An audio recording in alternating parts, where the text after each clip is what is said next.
Marvel comics के चर्चित किरदार स्पाइडरमैन की फिल्म का एक कालजयी डायलॉग है, great power comes with great responsibility, यानी बड़ी ताकत के साथ बड़ी जिम्मेदारी आती है। सोशल मीडिया ने आज लाखों लोगों को बड़ी ताकत दी है, लेकिन उनमें से कई ऐसे हैं जिन्हें अपनी जिम्मेदारी का कोई एहसास नहीं है। इस कड़ी में एक नया नाम जुड़ा है, रणवीर इलाहाबादिया का। रणवीर देश के सबसे चर्चित यूट्यूब कंटेंट क्रिएटर में से एक हैं। उनके पॉडकास्ट में कई चर्चित हस्तियां और मंत्री तक आ चुके हैं। रणवीर के पास लाखों सब्सक्राइबर्स हैं। इनमें से बहुत से लोग रणवीर को अपना आदर्श मानते होंगे।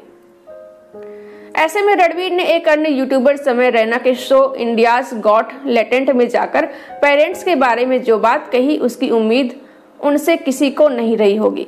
रणवीर ने शो में जो बातें बोली, उनके क्लिप्स सोशल मीडिया पर वायरल होने के बाद विवाद थमने का नाम नहीं ले रहा। लोग रणवीर और समय रैना के शो का खूब विरोध कर रहे हैं। रणवीर इलाहाबादिया के बयान के बाद ये मामला इतना बढ़ गया कि यूट्यूबर समय रैना को अब इस यूट्यूब वीडियो को यूट्यूब से डिलीट करना पड़ गया। एक दिन पहले ही राष्ट्रीय मानवाधिकार आयोग ने भी रणवीर इलाहाबादिया के कमेंट पर संज्ञान लेते हुए यूट्यूब को पत्र लिखा था। समय रैना के यूट्यूब से लेटेस्ट एपिसोड हटा दिया गया है, जिसमें बतौर गेस्ट के तौर पर YouTuber Ranveer Allahbadia, social media influencer Apoorva Makhija और आशीष चंचलानी आए थे। इस दौरान रणवीर इलाहाबादिया ने विवादित बयान दिया था, जिसके बाद 10 जनवरी को विवाद बढ़ गया। अब समय रैना की ऑफिशियल यूट्यूब चैनल समय रैना ऑफिशियल पर ये वाला एपिसोड नहीं है, इसे डिलीट कर दिया गया है। वहीं मुंबई पुलिस ने समय रैना और रणवीर इलाहाबादिया को पुलिस स्टेशन बुलाया, लेकिन शिकायत के बाद पुलिस ने दोनों को मुंबई के खार पुलिस स्टेशन स्टेटमेंट के लिए बुलाया है। इस मामले में पुलिस पूछताछ कर इनका बयान रिकॉर्ड किया जाएगा। आइए जानते हैं क्या था मामला। दरअसल एक प्रतिभागी से रणवीर इलाहाबादिया ने पेरेंट्स के इंटीमेसी को लेकर भद्दा सवाल किया था, जिसके बाद विवाद शुरू हुआ था। मामला इतना बढ़ गया कि महाराष्ट्र के सीएम देवेंद्र फडणवीस का बयान भी सामने आया तो बाकी के यूट्यूबर भी आलोचना करने लगे। हालांकि इस विवाद को देखते हुए रणवीर ने सोशल मीडिया पर माफी भी मांगी थी। उन्होंने वीडियो शेयर करते हुए लोगों से माफी मांगी और कहा था कि वो इस मामले की गंभीरता को समझते हैं। कॉमेडी उनकी विशेषता नहीं है। वो इस मामले पर सफाई नहीं देंगे, बल्कि वादा करते हैं कि ऐसी भूल दोबारा कभी नहीं होगी।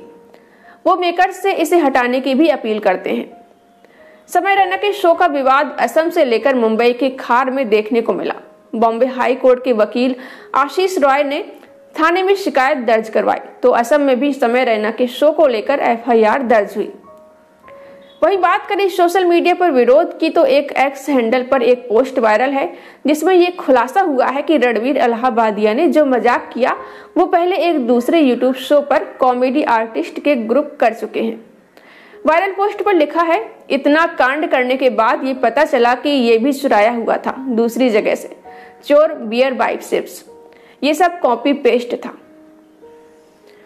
ओजी क्रू के एक यूट्यूब चैनल पर ट्रुथ ऑफ ड्रिंक शो में सैम नाम की एक महिला एलन फेंग नाम के शख्स से वही सवाल करती है जो रणवीर इलाहाबादिया ने समय रैना के शो में एक प्रतिभागी से किया था कि क्या वो अपने पेरेंट्स को हर दिन अंतरंग संबंध बनाना देखना चाहेंगे या फिर उसमें शामिल होकर इसे बंद कर देंगे। समय रैना के शो इंडियाज गॉट टैलेंट की भाषा और कमेंट को लेकर एफआईआर हुई है और कई लोगों ने इसके खिलाफ भी लिखा है। इस मामले पर एक फेसबुक यूजर और बिजनेसमैन लक्ष्मी प्रताप की पोस्ट पढ़ने लायक है। पोस्ट में कुछ फैक्ट बताए गए हैं जिसे आपको भी जानना चाहिए। नंबर 1, कॉमेडी की इस विधा को डार्क ह्यूमर कहते हैं, जिसमें आपको हंसी तो आती है लेकिन आपको अनकंफर्टेबल भी फील कराती है। पश्चिम के देशों में इसका चलन है, जहां सेंसर कम है और पब्लिक में खुद का सेंस ज्यादा है कि क्या देखना है और क्या नहीं। नंबर 2, ये एपिसोड पब्लिक में जारी नहीं किए गए हैं। समय रैना के चैनल में एक सब्सक्रिप्शन का विकल्प है, जिसपे पैसा देकर इस तरह का कंटेंट देख सकते हैं। जो नॉर्मल वीडियो डालता है उसमें भी मजाक होते हैं, लेकिन इस लेवल के नहीं। तो किसी को पकड़ के नहीं दिखाए गए, न किसी को न्योता दिया गया। खुद का पैसा फूंक के जा रहे हैं देखने और फिर कंप्लेन कर रहे हैं। नंबर 3, इस एपिसोड से पहले एक डिस्क्लेमर आता है और वॉइस ओवर में भी बोलता है कि ये एक फालतू शो है जिसका कोई पॉइंट नहीं है। इससे ये पता चलता है कि इस शो की ऑडियंस कितनी खाली है। नंबर 4, इतना सब के बाद भी जाकर के पैसा दे के घुस के देख रहे हैं और फिर उस पर ऐतराज भी कर रहे हैं। अरे बाजार में तो जहर भी मिलता है, और अगर पैसा दे के खरीद के खाओगे तो दुकानदार को दोष तो नहीं दे सकते। अगर पब्लिक प्लेटफॉर्म में फ्री में ऐसा कंटेंट डालें तो तब उसकी गलती बनती है। नंबर 5, कुछ समय पहले रोडीज नाम का एक शो आता था जिसमें रघु नाम का शख्स ऑडिशन के नाम पे प्रतिभागियों की बेइज्जती करता था, फिर भी लोग मुंह उठा के पहुंच जाते थे। समय के शो में तो प्रतिभागी बाकायदा पहले ऑडिशन देते हैं और फिर उन्हें शो में मौका मिलता है। थोड़ा खुद भी जिम्मेदारी समझो। हालांकि शो में एकदम गाली गलौज होती है। आजकल स्टैंड अप कॉमेडी में ये अधिक पाया जा रहा है। ये सब अमेरिकी फॉर्मेट की नकल कर रहे हैं, लेकिन जिस तरह लोग इनके पीछे पड़ रहे हैं वो गलत है।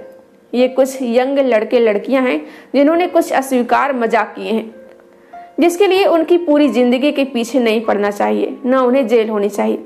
ज़्यादा से ज़्यादा वीडियो डिलीट करवा देना चाहिए। वही हमारे देश के लोग संसद में बैठ के पोर्न देखने वालों पर कार्रवाई नहीं करेंगे, लेकिन एक लड़की के डार्क जोक पे क्रांति करेंगे।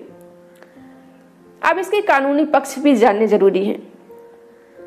आर्टिकल 19A के तहत भारत में अभिव्यक्ति की आजादी है, लेकिन भाषा में शालीनता की मॉरल और समाज में किसी को बुरा न लगे इसकी प्रधानता है। IT एक्ट के तहत किसी भी तरह के असभ्य अनैतिक कंटेंट डालना वर्जित और दंडनीय है। सामाजिक जगह पर अश्लील हरकत करना, अश्लील गाने गाना, परफॉर्म करना दंडनीय है, लेकिन प्राइवेट स्पेस में करने पर उसके तहत सजा नहीं है। केरल कोर्ट ने कैबरे डांसर्स के अश्लील नृत्य को परमिट किया। मुंबई में 13 लड़के लड़कियों को अश्लीलता के लिए माफ किया, क्योंकि ये सब वो अपनी मर्जी से प्राइवेट स्पेस में लिप्त थे। नंबर 4, इन सारे लीगल पक्षों में सबसे जरूरी है कॉन्टेक्स्ट और इंटेंट, अर्थात हुए कृत्य का परिप्रेक्ष्य और इरादा। अश्लीलता मनोरंजन के लिए की गई या फिर किसी की भावनाएं भड़काने के लिए, दोनों को अलग नजर से देखा जाता है। कैबरे डांसर का अश्लील डांस परमिट किया, लेकिन कोई वही कपड़े पहनकर मंदिर मस्जिद में जाके नाच दे तो वो पक्का जेल जाएगा। आपका इस बारे में क्या कहना है और आपकी क्या राय है, हमें कमेंट करके जरूर बताएं। और अगर आपको ये जानकारी पसंद आई हो तो लाइक करें, शेयर करें और चैनल को सब्सक्राइब ना किया हो तो सब्सक्राइब जरूर करें।